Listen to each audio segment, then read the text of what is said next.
हाय नमस्तुभ्यम दर्शकों, जय माँ दुर्गा, जय माँ पार्वती। दर्शकों, 4 जुलाई को मंगला गौरी व्रत रखा जाएगा। 4 जुलाई दिन मंगलवार से ही सावन माह की शुरुआत होगी।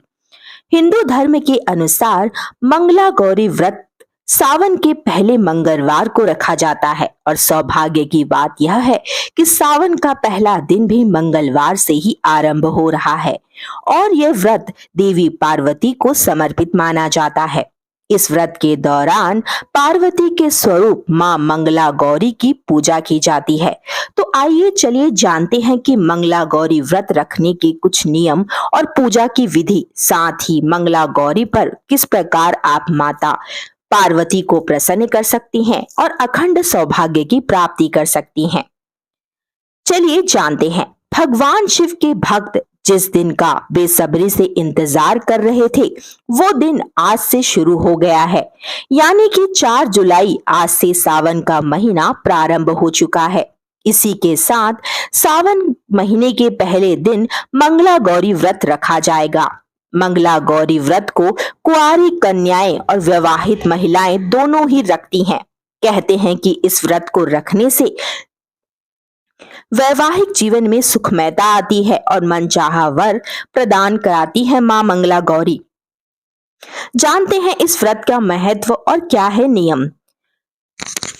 इस व्रत को करने से हिंदू धर्म के अनुसार मंगला गौरी व्रत का सावन के पहले मंगलवार को रखा जाता है और ये व्रत देवी पार्वती को समर्पित होता है। इस व्रत के दौरान मां पार्वती के स्वरूप मां मंगला गौरी की पूजा की जाती है।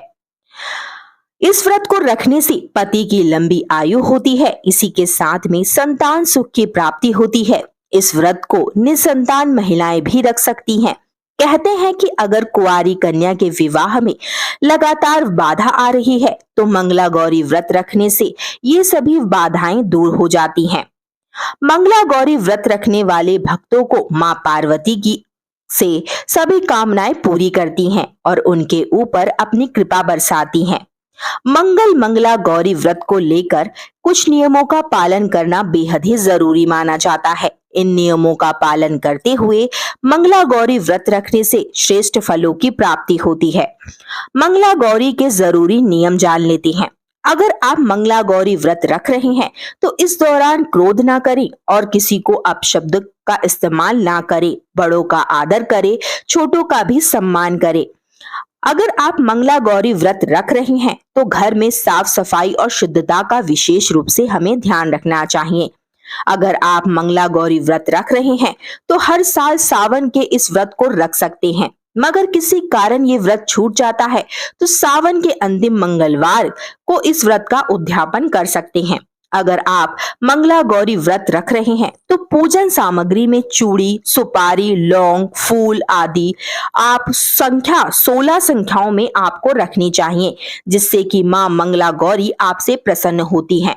16 श्रृंगार माता को अर्पित किया जाता है, इसलिए जो भी सामग्री यदि आप अर्पित कर रहे हैं तो वह 16 संख्याओं की गिनती में होनी चाहिए। जैसे कि चूड़ियां जो आप ले रहे हैं वह भी 16 होनी चाहिए, सुपारी भी 16, पान के पत्ते भी 16, लौंग भी 16 और फूल भी जो 16 ही है। 16 संख्याओं में ही आपको अर्पित करना चाहिए या फिर 16 संख्या की सामग्री। धन्यवाद।